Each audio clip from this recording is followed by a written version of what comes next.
El siguiente mensaje fue predicado en la iglesia Corán Deo. Para más información, vaya a la página de internet www.iglesiacorandeo.org.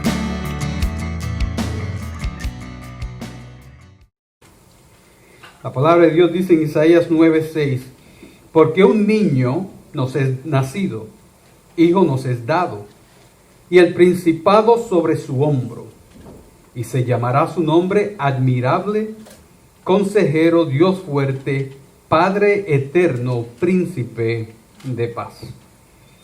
Bendito Señor, en esta mañana venimos a ti, y lo único que necesitamos eres tú. Háblanos, Dios. Amén. Amén. Iglesia, imagínate que nosotros recibimos una visita y que por ahí entra un hombre de 40, 45 años, ¿verdad? Viene con su niño, un niño como de 10 años, y como nosotros tenemos que hacer y de nuestro deber, le damos la bienvenida, le damos un abrazo, le damos la mano, lo hacemos sentir calurosamente bienvenido. Nos ponemos a su disposición a servir en lo que podamos nosotros servirle. Y como siempre la curiosidad nos toca, nos tornamos al niñito y le preguntamos a la visita, ¿y este es tu hijo? Ay, imagínate que él venga y diga, no, ese no es mi hijo, ese es mi papá. Y que venga entonces cuando tú mires al niño medio confundido para este entonces, el niño te diga, sí, yo quiero saber si ustedes tienen clases dominicales para mi hijo. ¿Verdad? ¿Qué confusión nos crearía eso, verdad? ¿Qué tú pensarías en ese momento? Yo creo que yo pensaría, estos dos están locos. Estos dos tienen un problema, ¿verdad? Aquí hay algo que no se conecta, aquí hay algo que no es consistente con lo que nosotros pensamos, es algo normal, esto es absurdo. Eso es lo que nosotros pensaríamos. Porque no hace sentido de que un niño de 10 años sea padre de un hombre de 45, de 40 años, ¿verdad que no? Pues yo me imagino que para muchos las palabras de Isaías tenían que sonar totalmente absurdas. Tenían que sonar como algo totalmente fuera de este mundo. No te olvides que Isaías le está escribiendo a un pueblo que ha sido advertido y un pueblo que sabe que el Señor está tocando la puerta porque el imperio de Asiria va a venir a destruir, va a venir a regar ese pueblo a través de todo el imperio, va a venir y a traer básicamente el juicio de Dios sobre el pueblo de Israel. Pero Isaías también quiere traerle consuelo a este pueblo y viene y le dice que va a venir uno. Va a venir uno que los va a consolar, va a venir uno que va a poner las cosas en orden, va a venir un niño, un hijo, un príncipe, a quien él ya ha llamado admirable consejero y lo ha llamado Dios fuerte. Pero entonces ahora Isaías dice que este niño va a ser un padre eterno. Que ese niño va a ser padre. Y es ahí donde comienza un poquito el problema y el dilema y la confusión. Es aquí donde la cosa se pone interesante porque racionalmente, como ya sabemos, un niño no puede ser padre, un hijo no puede ser padre. Y nos tenemos que preguntar, ¿se habrá equivocado Isaías? ¿Habrá Isaías escrito la palabra que él tal vez escuchó mal? ¿Cómo es que este que vendría podría ser ambos? Porque aquí el verso nos dice que es un niño, ese es el que nace, y dice que es un hijo, pero dice que es un padre también. Ahora, yo te quiero dar una contestación sencilla, porque yo quiero que tú tengas claro lo que Isaías quiere decir aquí. Y la contestación es sencilla porque esto lo que quiere decir que ese rey que vendría, Jesús el rey, que es de quien nosotros sabemos trata esta profecía, es un rey que trata a su pueblo más como a niños que como a sus sujetos. Esto es un rey que trata a los ciudadanos de su reino más como sus hijitos que como sus siervos. Este es un rey que actúa y obra como un padre que provee provisión, que provee protección y que extiende su amor. Esto no es un rey común y cualquiera. No, este era un rey que en adición de ser rey y estar sentado en su trono, iba a asumir una posición y un rol de padre. Ahora, yo quiero estar seguro que tengamos eso claro. Pero también quiero estar seguro que nosotros tenemos claro lo que afirmamos teológicamente. Nosotros afirmamos una Trinidad, ¿verdad? Porque no quiero que nos confundamos. Afirmamos una Trinidad. Y aunque la Biblia no contiene la palabra Trinidad, la Biblia nos enseña que hay una Trinidad y es bien claro. Hay un Padre que merece adoración, hay un Hijo que merece adoración, hay un Espíritu Santo que merece toda adoración. Eso nos enseña la Biblia claramente. En la Trinidad el Padre elige, en la Trinidad el Hijo es el que obra para salvación y en la Trinidad el Espíritu Santo es el que aplica esa obra de salvación para que nosotros experimentemos redención. En la Trinidad el Padre es el arquitecto. Ese es el que traza esos planes bien complicados para nosotros, no para Él, que dicen cómo las cosas se habrían de hacer, pero el Hijo es el ingeniero que supervisa y crea lo que se tenía que hacer. Y el Espíritu Santo entonces es el decorador que viene y coge esa obra, la purifica, la santifica y termina esa obra bella. Ahora, ¿por qué yo quiero tener esto claro? Porque si tú vas al internet o si tú te pones a buscar por ahí información sobre la Trinidad, puedes terminar en un sinnúmero de herejías y doctrinas falsas, como por ejemplo los pentecostales unicitarios. Ellos enseñan algo que no va conforme a la palabra de Dios y se llama modalismo.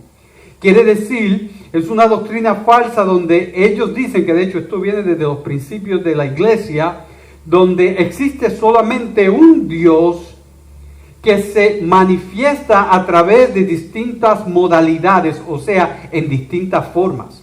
Es un Dios y a veces ese Dios se presenta como Jesús, a veces ese Dios se presenta como el Padre, a veces ese Dios se presenta como el Espíritu Santo.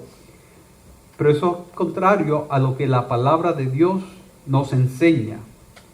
La Biblia es bien clara de que nosotros le servimos a un Dios que se manifiesta en tres personas, que es un Padre, un Hijo y un Espíritu Santo. De otra forma, la Biblia no haría sentido del todo. Y te voy a hacer varias preguntas para que lo confirme. Si no hubiese una Trinidad con tres personas, ¿a quién le oraba Jesús? A Él mismo. Pero la Biblia nos dice que Él le oraba al Padre, a otra persona, a alguien fuera de sí mismo. Y cuando enseñó a sus discípulos a orar, le dijo lo que te voy a enseñar a orar. Comienza orando, Padre nuestro que estás en los cielos. Por lo tanto, Jesús está orando a alguien que es externo a Él. La pregunta que nos tenemos que hacer es ¿qué sucedió en el bautismo de Jesús? Porque Jesús subía, estaba siendo levantado de las aguas y el Espíritu Santo descendía como una paloma y se oía una voz del cielo que decía: este es mi Hijo amado en quien tengo complacencia. Por lo tanto, se escucha una voz que es del Padre, se ve un Espíritu, pero Jesús está mojadito en las manos de Juan el Bautista. Tres personas distintas, ¿verdad que sí? Ahora la pregunta es, ¿cómo entonces podría Jesús sentarse a la diestra de Dios? Porque la Biblia nos enseña que Jesús ascendió a los cielos y como dice Filipenses 2 del 5 al 9, Jesús fue coronado, entronado y ahora está sentado a la diestra de Dios Padre. De hecho, en Apocalipsis capítulo 5 encontramos al Cordero al lado del Padre, ambos siendo adorados. Por lo tanto, nadie se puede sentar a la derecha, que algo no existe, ¿verdad que no? Tienen que ser dos cosas distintas.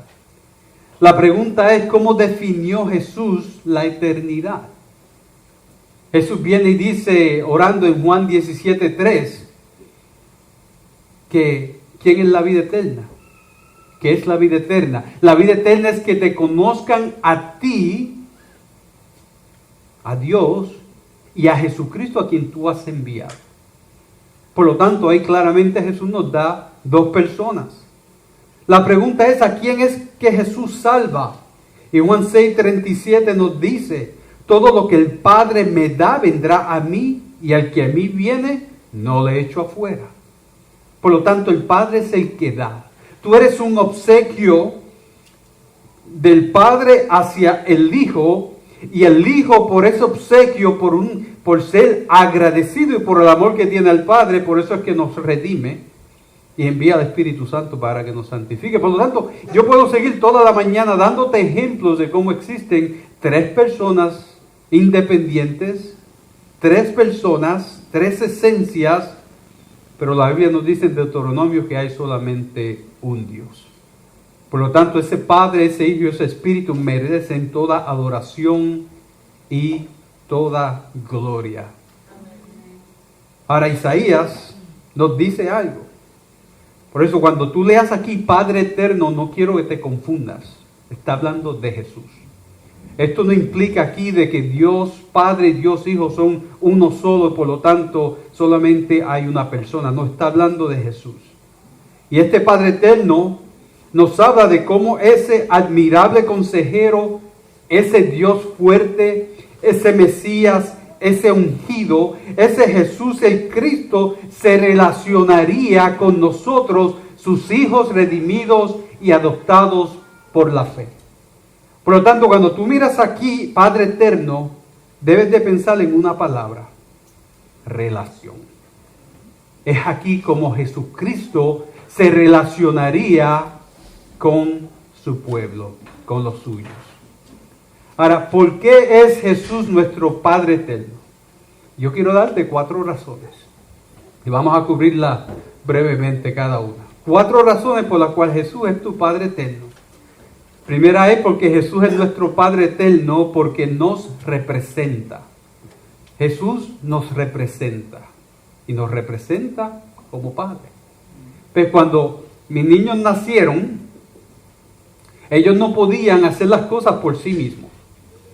Por ejemplo, ellos no fueron y se inscribieron en la escuela para tomar los cursos de escuela. Yo tuve que llevarlos, yo tuve que inscribirlos, yo tuve que ir y enseñarles cómo ellos tomar el camino. Y era mi nombre lo que tenían allá como la persona responsable, ¿verdad que sí? Mis hijos no pudieron ir al médico por su cuenta y decirle al médico como bebé, yo necesito una vacuna, que me la pongan, ¿verdad que no? No, yo tuve que llevarlos, yo tuve que ir, tomar el tiempo para que entonces pudieran ponerle una vacuna. ¿Por qué? Porque yo era su representante. De hecho, hay una razón por la que llevan mi nombre. Hay una razón por la que los nenes de Julio llevan el nombre Giraldo. O los niños del hermano Coto llevan ese nombre. ¿Por qué? Porque como adultos nosotros somos los representantes de esos niños. Y al igual, tú y yo no podemos entrar en la presencia de Dios al menos que Jesús nos represente y nos dé acceso a Dios. Tú y yo no podemos pararnos frente al trono de Dios para argumentar nuestro caso frente a Dios. Necesitamos a un abogado que nos represente frente a Dios. El libro de Hebreos nos dice a nosotros en el capítulo 9, verso 24: porque no entró Cristo en el santuario hecho de mano, figura del verdadero, sino en el cielo mismo, para presentarse ahora por nosotros ante Dios. ¿Tú escuchaste eso? Que Cristo, el perfecto, el santo, el precioso, el que se dio en una cruz por ti, dice aquí, que entró en el cielo mismo para presentarse ahora por nosotros ante Dios. Ahí es donde venía el amén, que se caigan las ventanas y el techo se caiga en 2 cantos, porque no hay nada más grande que tú, no hay nada más que tú puedas pedir de Cristo. De que Cristo entre al mismo cielo para presentarse frente al trono de Dios para ser tu representante. Eso es lo que Jesús hizo por ti y eso es lo que hace por ti. Y tenemos que reconocer, iglesia, que sin Jesús tú y yo estamos destituidos de la gloria de Dios. Estábamos apartados por causa del pecado. Y que fue solamente porque Jesús tomó nuestro lugar en esa cruz que entonces nosotros ahora experimentamos la gloria de Dios. Increíble. Tú sabes que en el jardín del Edén frente a ese árbol, Adán era tu representante. Pero en el Calvario, frente a esa cruz, Cristo fue tu representante. La diferencia es que Adán fracasó, pero Cristo venció. Eso es lo glorioso que es nuestro Dios. Ahora la pregunta es, ¿quién te representa a ti? Esa es la pregunta. ¿Estás tú contando con los políticos que te representen? ¿Estás tú contando con tu inteligencia, con tus recursos? Yo no sé de ti, pero yo voy a contar con Jesucristo, es solamente con Jesucristo. Por eso es que Jesucristo es nuestro Padre eterno. Porque Él es el que nos lleva a tomarnos de la mano como un Padre, para que nosotros podamos trazar el camino que tenemos que llevar a la salvación. Ahora, Jesús es nuestro Padre también porque Él fundó el cristianismo, ¿verdad? Todo aquel que establece algo se le llama Padre, ¿verdad que sí? Por ejemplo, nosotros sabemos que Abraham es el padre del pueblo hebreo y también el padre de la fe. Nosotros sabemos que aquí en los Estados Unidos tenemos padres fundadores, ¿verdad? Los founding fathers, ¿verdad? Tenemos a Washington, a Jefferson, a Franklin, le llamamos como nuestros padres fundadores, ¿verdad que sí? Nosotros sabemos que Hipócrates era el fundador o el padre de la medicina porque fue el primero, como 600 años antes de Jesús, quien comenzó a desarrollar procedimientos específicos y a pensar en gran medida acerca de cómo aplicar la medicina. Por lo tanto, a todo aquel que es el que comienza algo, ese proceso comienza y establece algo importante y transformador, se le llama Padre. Y Jesucristo es el Padre del cristianismo. Porque Jesucristo es a quien tenemos que imitar, a quien tenemos que seguir y es quien provee la garantía de la fe. Ahora, yo quiero que pienses en algo y reconozcas algo. El cristianismo es la única fe, la única religión establecida por Dios. Toda otra religión, tú puedes ir a la tumba del que la fundó. Pero el que fundó nuestra fe está sentado a la diestra de Dios siendo nuestro representante en el cielo. Por lo tanto, solamente el cristianismo es la fe donde Dios fue su fundador. Y con la profecía de Isaías venía la implicación de que este Mesías que nacería en Belén sería uno que establecería una nueva forma de vivir, una forma de relacionarnos con Dios, una forma de relacionarnos el uno para con el otro, una forma nueva de nosotros amar. Porque Jesús sería el Padre de nuestra salvación. Ahora hay otra cosa más. Jesucristo es nuestro Padre porque Él nos representa, Él fundó la iglesia, pero también porque Jesucristo es quien nos cuida. Jesús es quien nos cuida. Nadie puede negar que uno de los trabajos más importantes de un padre es cuidar a los muchachos, ¿verdad? Cuidar a sus hijos, ¿verdad? Cuidarle educándole, cuidar a sus hijos proveyéndole, dándole provisión, dándole protección, dándole dirección, dándole disciplina cuando lo necesitan, advirtiéndole de peligros, ¿verdad que sí? Velándole que no venga ningún peligro inesperado a hacerle daño en su vida. Por lo tanto, el padre tiene un gran trabajo cuidando a sus niños. Ahora, ¿qué te enseña la Biblia de Jesús? Cuando tú miras la palabra de Dios, miras aquí en el Nuevo Testamento la historia, en los evangelios de Jesús, ¿qué es lo que tú ves? Porque yo lo que me encuentro y lo que yo veo es a un Jesús que cuidó a unos novios para estar seguro que ellos no sufriesen vergüenza sin quedarse sin vino en su boda. ¿Sabes qué? Yo encuentro un Jesús que cuidó de una mujer que fue traída frente a él por haber sido descubierta en el acto del adulterio. Y él la cuidó. Yo lo que veo es a un Jesús que cuida de los ciegos y los leprosos y los limpia y les da la vista. Yo lo que encuentro es a un Jesús que cuidó de sus discípulos cuando estos enfrentaron una tormenta y ya no sabían qué hacer. Y el Señor dice, calma y enmudece al viento y a la mar. Yo lo que encuentro es a un Jesús que le da hambre al hambriento, le da comida al hambriento, Yo lo que encuentro es a un Jesús que aún en la cruz, mientras está muriendo, toma cuidado de su madre, dándole responsabilidad a uno de sus apóstoles para que cuide de ella. Lo yo que encuentro es a un Jesús que cuidó a su iglesia dándole de su espíritu, para que le enseñara, para que le guiara, para que le fortaleciera, para que le santificara. Yo lo que encuentro es a un Jesús que te cuida a ti mismo y que cuida de tu alma, cuando por su sangre te limpió de todos tus pecados y te perdonó. Amén. Yo no sé lo que tú encuentras, pero yo lo que encuentro es un Jesús que cuida grandemente de cada uno de nosotros. Jesús es tu abogado cuando tú necesitas un defensor porque pecaste. Jesús es tu intercedor cuando tú necesitas oración y oras. Jesús es tu sanador cuando tú necesitas sanación.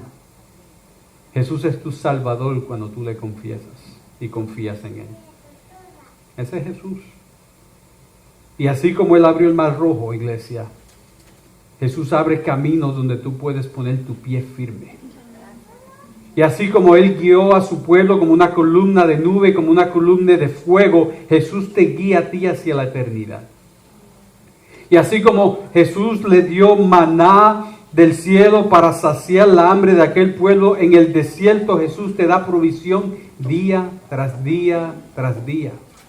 Y así como Jesús sacó agua de una roca para saciar la sed de un pueblo, el Señor te da a ti agua viva y tú nunca más tendrás sed. Iglesia, si tú respiras hoy, es porque Jesús está pompeando tus pulmones y aún te da a ti el oxígeno que tú respiras. Yo no sé qué tú llamas eso, pero yo llamo mucho cuidado. Jesús cuida grandemente de nosotros, por eso es nuestro Padre eterno. Pero finalmente, ¿por qué Jesús es nuestro Padre eterno? Porque Él nos ama. No hay trabajo más importante para mí que estar seguro que mis hijos saben que yo les amo. Nada es más importante que eso. De hecho, desde que Ana María era chiquitita, yo le decía a Ana María, si algún día yo falto, lo único que yo quiero que tú te acuerdes, y lo único que importa que te acuerdes es que sepas que yo te amo. Y aún ahora a los 21 años, cada rato en casa está caminando y digo, Ana María, ¿qué te tienes que acordar? Hey, papi, ya me lo has dicho 350,000 veces que me amas. Y las que faltan, ¿verdad que sí? Cada vez que yo veo a mi hijo, que él es más grande que yo, le doy un bear hug, un abrazo más grande y más fuerte que pueda para que él sepa que le amo. Ahora yo quiero que tú pienses, si ese soy yo pecador, y de hecho Jesús mismo en el Sermón del Monte dice, si ustedes siendo malos, le dan cosas buenas a sus hijos, ¿cuánto más tú crees que Jesús te va a amar? ¿Cuánto tú crees que Jesús va a estar diciéndote a tu oído, no te olvides? Si no te acuerdas de nada más, no te olvides de esto, lo mucho que te amo. Ese es Jesús. Eso es lo que nos dice. ¿Qué dice la Biblia de su amor? ¿Qué dice la Biblia de su amor? Romanos 8:35 me dice, ¿quién nos separará del amor de Cristo? ¿Qué te puede separar de su amor? Así de profundo, así de grande es su amor. ¿Tribulación o angustia o persecución o hambre o desnudez o peligro o espada? Reconoce que está hablando del amor de Cristo. Y te dice más adelante en el verso 37, antes en todas estas cosas somos más que vencedores por medio de aquel que nos amó. Es el amor de Cristo que Él te hace vencedor, ¿lo sabía? Es su gran amor. ¿Qué te dice el libro de Gálatas, capítulo 2, verso 20? Con Cristo estoy juntamente crucificado y ya no vivo yo, mas vive Cristo en mí, y lo que ahora vivo en la carne, lo vivo en la fe del Hijo de Dios, el cual me amó y se entregó a sí mismo por mí. ¿Sabes lo que te dice la Biblia en Efesios capítulo 5, verso 2? Y andad en amor, como también Cristo nos amó y se entregó a sí mismo por nosotros, ofrenda y sacrificio a Dios en olor fragante. ¿Sabes lo que dice la Biblia del amor de Cristo en 1 de Juan 3:16? En esto hemos conocido el amor, en que Cristo, Él, puso su vida por nosotros. También nosotros debemos poner nuestra vida por los hermanos. ¿Sabes lo que dice el libro de Apocalipsis, capítulo 1, verso 5?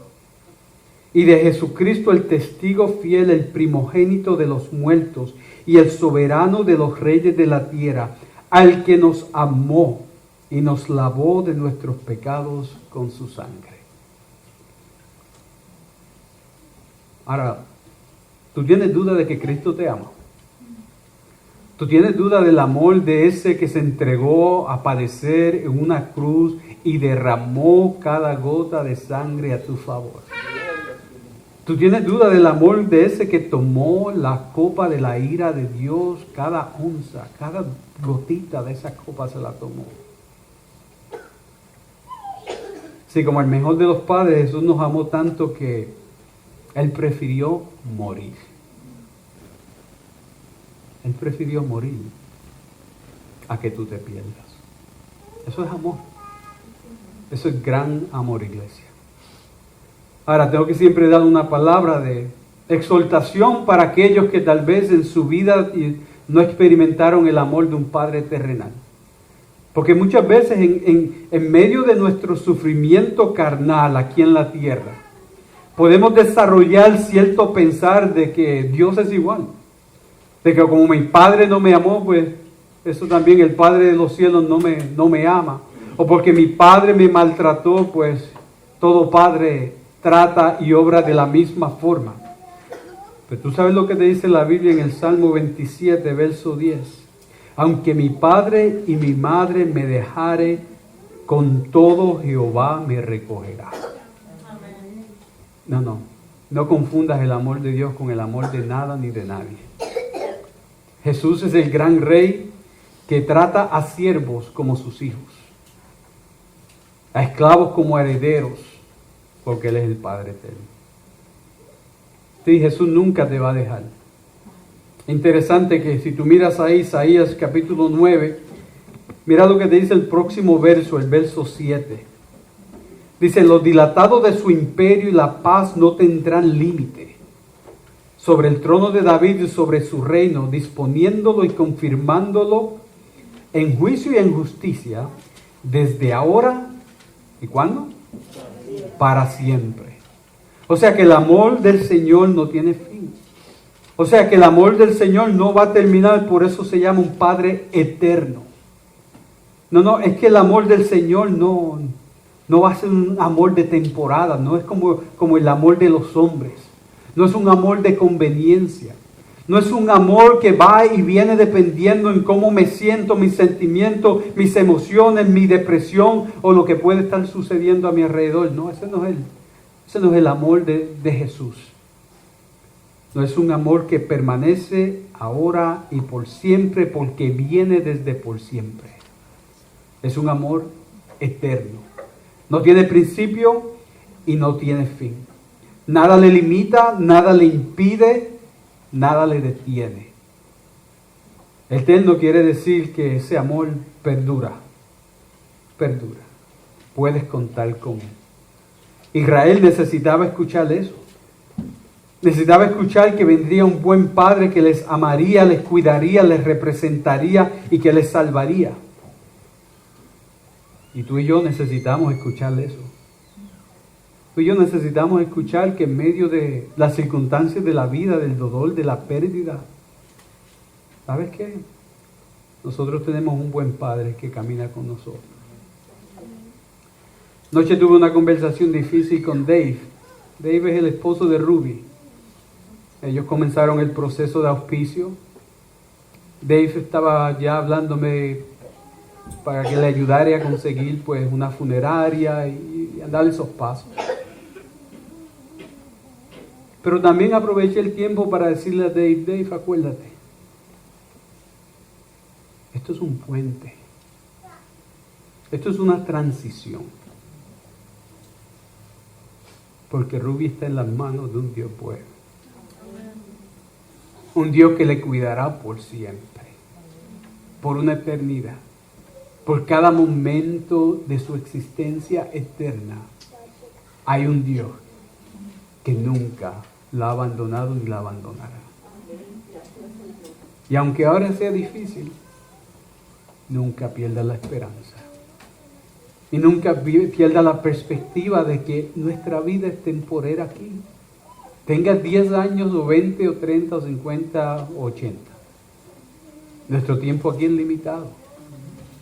Pero tenemos que mantener los ojos en la perspectiva eterna de que tenemos un Padre que nos ama, que nos cuida.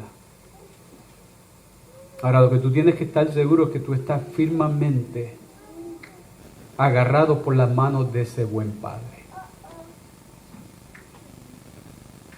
A veces yo me siento en la vida como que Dios nos está agarrando y nosotros como un niño chiquito que quiere correr sin que el papá los toque, ¿verdad? Le estamos sacando la mano a Dios, ¿verdad? O estamos escondiéndonos de Dios. O estamos nosotros buscando un lugar donde salirnos por la nuestra para correr y alejarnos de Dios. No permitas eso en tu vida, ni en la vida de los tuyos. Dios te está agarrando, o Dios te ha agarrado. Mantente firmemente sujetado por el Señor. Porque si ya tú has sido agarrado por Él, Él no te va a soltar. Pero acuérdate, el Señor llama. Y cuando Él llama, le espera que respondamos. El Señor comanda. Y cuando Él comanda, le espera que obedezcamos. El Señor ama. Pero el Señor también espera que le amemos. ¿Por qué? Porque Él es un buen padre, un padre de relación. Yo no voy a mis hijos y les entro a cantazo diciéndole, ámame, ámame. ¿Sabes que Dios no va a ir donde ti entrándote a cantazo para que tú le ames? No, Él te ama. Y lo que espera es que tú le ames en retorno. Y acuérdate, Jesús fue aquel que vino con toda sabiduría y todo poder para ser tu Padre que te amaría por una eternidad. Qué bueno es Jesús. Por lo tanto, vive tú siempre con los ojos puestos en este Padre eterno, en Jesús. El Dios que cuida, el Dios que ama, el Dios que te representa y el Dios que te dio la fe. Amén. Oremos. Oh bendito Señor, en esta mañana estamos aquí, Señor, glorificándote y exaltando tu nombre, porque tú eres un buen Padre, mi Dios, que merece adoración y honra. Tú eres un buen Dios, Señor, que nos has amado desde antes de nuestra existencia, Señor. Desde la eternidad, Señor, tú nos has amado.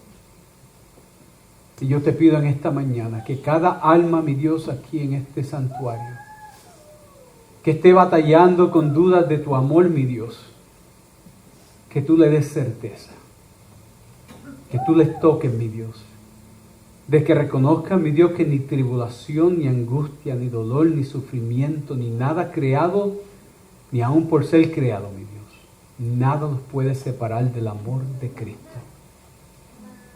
Yo te pido por aquellos que no te conocen, Señor, que tú les des fe, arrepentimiento, para que se tornen a ti, mi Dios. Oh Señor, en este día, renuévanos con un nuevo amor. Renuévanos, oh Dios, que nosotros caminemos con fe, esperanza y firmeza, de que vivimos en las manos de un buen Padre, un Padre eterno. Gracias por tu amor, Señor. Y glorifícate en el nombre de Jesús. Amén.